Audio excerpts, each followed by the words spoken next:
Generational talent is different. Who are generationally talented quarterbacks to you? I mean, present day or college kids? If you go present like in day, the NFL? In the NFL, who's a Lamar. He ain't Lamar. I'm not saying he's Lamar. But it's the other thing, though. The people you're comparing him to, right? Like, let's just talk about the people you're comparing him to. You know what Lamar Jackson had by this point in college? A Heisman. But Lamar played a lot more. He had stopped. Because he was that good. RC, Lamar's first start, he went 9 of 20 with a pick. This is third start. Stop saying it's against a real opponent. It's his third. Against a real opponent. And also, too. Okay, so we can go to year in college. But he hasn't played bowling. Because you know why? Because if you're Trevor Lawrence and you're a transcendent generational quarterback talent, Kelly Bryant can be the incumbent starter. Things got real heated in the ESPN studios as Ryan Clark completely destroyed Dan Orlovsky over his Arch Manning generational take.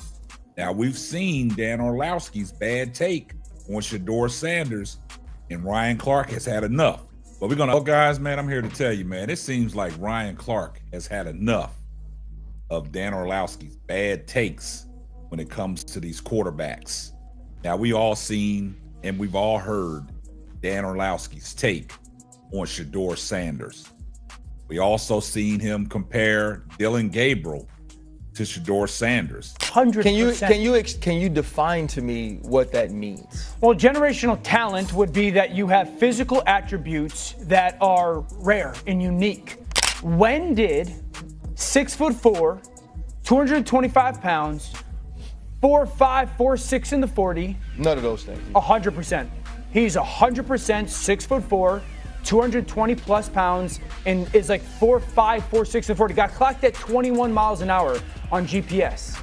When did that not become at the quarterback spot generational physical ability, let alone elite, rare bloodlines when it comes to the quarterback position? Chance Dan Orlovsky gets, he keeps on bigging up Arch Manning to make Arch Manning one of the greatest quarterbacks he's seen in college history. Now, there's a long list of quarterbacks that we can talk about in college that was great. But the thing about it is Dan Orlovsky's takes on these quarterbacks, because Dan Orlovsky was a quarterback himself. And like I stated to you guys, man, Dan Orlovsky likes mediocrity. He likes mediocre players because he was a mediocre quarterback himself. And Dan Orlovsky takes on these quarterbacks is downright asinine.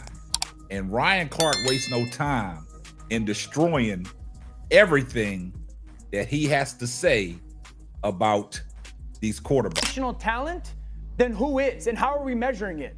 Because we can't sit there and go, because of the way the first start on the road. There's very few of them. I think there's less than what you think.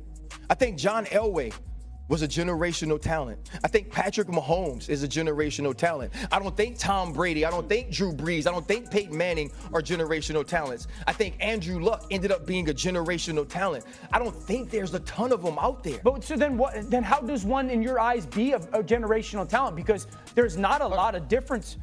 In fact, RC, I thought you described it very well in our meeting this morning, what it is they are and aren't doing. Yeah, what it is that they're doing is they're treating Shedeur Sanders like a fifth-round pick. Right? We're not covering every fifth-round pick in the NFL hoping that he gets an opportunity to be the starter on day one. We felt like, oh my goodness, they got a diamond in the rough. Shedeur Sanders fell to the 5th round. They felt like they evaluated him there, and that's where they picked him. But the Shedeur Sanders is being set up to fail narrative. Who do you want to start the game? It's preseason week 1. First option, Joe Flacco. He's played for like 20 years. He's not going to start preseason week 1. The next 2 options would be a Kenny Pickett or a Dylan Gabriel. Both are dealing with hamstring injuries. Neither has practiced a ton recently. If they've done anything, I believe it's been 7-on-7. Who do you want to start the game? The next 2 options are Shedeur and Snoop Huntley. Shedeur's been there. Shedeur moves slowly, kind of trying to see what's going on, and then that creates that sack fumble. So a lot of the stuff that we just saw in college is a big deal. This ball gets snapped at the 48-yard line. Defense has won the rep. Play is dead. Throw the ball away. It's first down. But instead we run and it's a 2.5, 3-yard loss. So instead of being 2nd and 10, we're 2nd and 13, we're dead. Again, here's the opportunity to throw the juke route. Hold, scramble.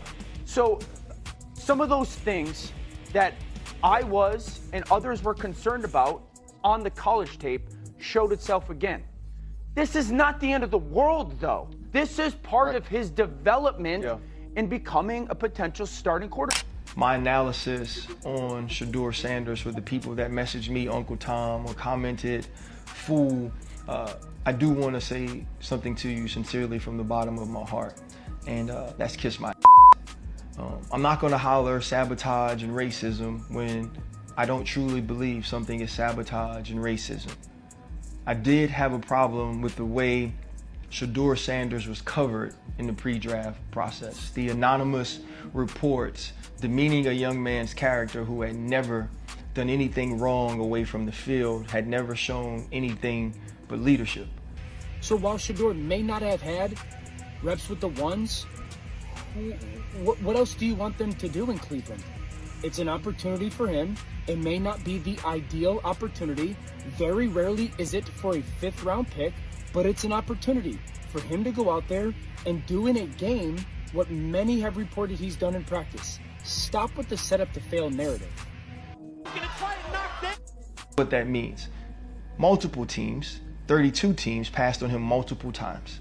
And now you want me to say the one team that did decide to draft him doesn't have his best interests at heart. The thing is, he was a 5th-round draft pick. 5th-round draft picks get 5th-round treatment, even if we don't feel like they deserve to be drafted in the 5th round. So you're gonna play with some guys who don't make the team. You know who else you're gonna play against? Some guys that don't make the team. Oh, and this is just my opinion, it's time for Deion to let go a little bit, right? It's time for, if you're saying this about Shedeur, you get to say that now because I'm not his coach anymore. If Shedeur is dealing with this certain level of adversity, yeah, I'm on the phone with him. Yeah, I'm in his room and we're having conversations. But when he goes to work, he has to go to work as a man, right? Shedeur Sanders is going to be leading dudes that were like you in the league, that were like you, that were like me. At the time, you had kids and were married. I had kids and was married. Chan, you was a grown man that said, I could go in the streets every night and I could come in here and work. What happens when a former NFL star completely loses it live on air? Not just a heated debate, not just a disagreement. I'm talking about a full-blown dismantling of another analyst's credibility in real time. Ryan Clark didn't just debate Dan Orlovsky, he shredded him. And by the time it was over, fans weren't just talking about Arch Manning or Shedeur Sanders. They were questioning the entire way sports media operates. It all started with what sounded like a harmless conversation. Dan Orlovski brought up Arch Manning, tossing around the words generational talent like they were candy. He listed out measurables: 6'4", 225 pounds, clocked at 21 miles per hour on GPS. To Dan, this was proof enough. But Ryan Clark wasn't buying it, because Clark knew exactly where this was going. When analysts hype Arch Manning while ignoring players who have already proven themselves, it isn't just analysis, it's narrative building. And Clark could see that Shedeur Sanders was about to get dismissed in the process. That's when the sparks turned into flames. Clark didn't wait for politeness. He cut straight through Orlovsky's points. Lamar Jackson, he reminded everyone, had a Heisman by that stage in college. Trevor Lawrence forced his way onto the field as a freshman, unseating the starter because his talent left coaches no choice. Generational talent doesn't get measured by a stopwatch or a weight scale. It dominates instantly. Dan's numbers suddenly looked flimsy, because when you compare Arch's hype to Lamar's resume or Shedeur's impact, the math doesn't add up. And Clark made sure everyone watching knew it. But Clark wasn't finished. He went for the jugular.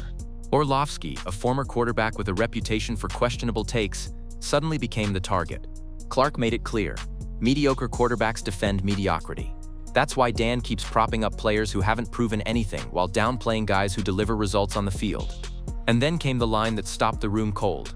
Clark looked at Orlovsky and said, "I don't care what this little vest you wear on top of your nipples says." Boom. The studio erupted. Social media lit up. The little vest jab became an instant meme, a symbol of how ridiculous it looked for Orlovsky to defend numbers and hype while being crushed by Clark's logic. With the room still buzzing, Clark doubled down. Generational talent, he argued, is rare. John Elway, Patrick Mahomes, Andrew Luck, Lamar Jackson, Caleb Williams. These are players who forced change immediately, who never sat on the bench waiting their turn, who transformed entire programs. And then he dropped the hammer. Arch Manning, with 3 career starts, didn't belong in that conversation. Meanwhile, Shedeur Sanders, a player who had already elevated programs at both Jackson State and Colorado, couldn't even get the same respect from analysts. The double standard was glaring. Shedeur didn't just show up and put on a uniform. He dragged Jackson State into relevance and then walked into Colorado, a team that was basically a punchline, and flipped the script. His debut against TCU wasn't just a good performance, it was a statement. 510 yards, 4 touchdowns, 0 turnovers, against the defending national runner-ups. That wasn't hype, that was proof. And yet, despite moments like that, draft scouts have nitpicked him to death. They point at pocket presence, at whether he can handle pressure, at whether he benefits too much from his dad's spotlight. But these same scouts will turn around and call Arch Manning NFL ready after 3 games where he's done basically nothing. That's not analysis, that's bias dressed up as expertise. And here's where it gets even more twisted. Word around the draft rumor mill is that Shedeur might not even declare for 2025. Why? Because NIL deals are paying him more than most rookie contracts would. That's how valuable he is right now, before he's even taken an NFL snap. Meanwhile, Arch Manning's name is still being floated in top future draft pick conversations. Not because of what he's shown, but because of the Manning bloodline. And people wonder why Clark snapped. Even NFL insiders have started whispering that some franchises would rather wait for Arch than roll the dice on Shedeur. Think about how insane that is. A proven leader who has produced against big-time competition gets side-eyed, while a guy with a famous last name and a clean stat sheet is labeled untouchable. Sports media has a problem. Analysts fall in love with hype, bloodlines, and potential. They latch onto names like Manning, while ignoring the players who actually produce. It's not about performance, it's about storylines. And Clark ripped the curtain back for everyone to see. The vest moment wasn't just a funny insult, it symbolized the emptiness of analytics without results. Numbers and speed readings don't win games. Heart, poise, and leadership do. And Shedeur Sanders has shown all 3. Let's not ignore the business side either. Shedeur is sitting on sponsorships that rival established NFL stars. Watches, cars, national commercials. He's not just building a football resume, he's building an empire. And that's why analysts nitpick him harder. Because a player with that much control, that much independence, threatens the old system. If Shedeur enters the NFL on his terms, with his money, and still succeeds, that changes everything. It proves players don't have to play the media's game. Arch, on the other hand, fits neatly into the machine. He's a Manning, he's marketable, he's safe. Even if he doesn't perform, the last name alone buys him time. Orlovsky tried to recover. He brought up NIL money. He leaned on excuses about competition and system fit. But by then, the damage was done. Clark wasn't flustered. He wasn't defensive. He was surgical. Every argument Dan threw out, Clark dismantled with logic and receipts. And fans noticed. Orlovsky's credibility evaporated in real time. Social media clipped every moment, from the Lamar Jackson comparison to the vest takedown. Suddenly, it wasn't just about who was right in the debate, it was about who actually understood football. By the time the dust settled, Clark had done more than defend Shedeur Sanders. He had exposed the way sports media creates and protects flawed narratives. Why are proven quarterbacks like Shedeur overlooked, while unproven prospects get labeled generational after 3 games? Why do analysts defend mediocrity instead of recognizing consistent excellence? The answer was clear, and Clark forced everyone to see it. Ryan Clark's eruption wasn't just entertainment, it was accountability. He tore down a flawed system, defended real performance over hype, and reminded everyone what generational talent actually looks like. Shedeur Sanders doesn't need hype. He doesn't need excuses. He doesn't need analysts inventing narratives. He's shown it on the field, time and time again, and that's what forces recognition. So the next time you hear an analyst praising a 3-star wonder while downplaying someone who's carried entire programs on his back, remember this moment. Remember the chaos, remember the little vest, and remember what happens when Ryan Clark decides he's had enough.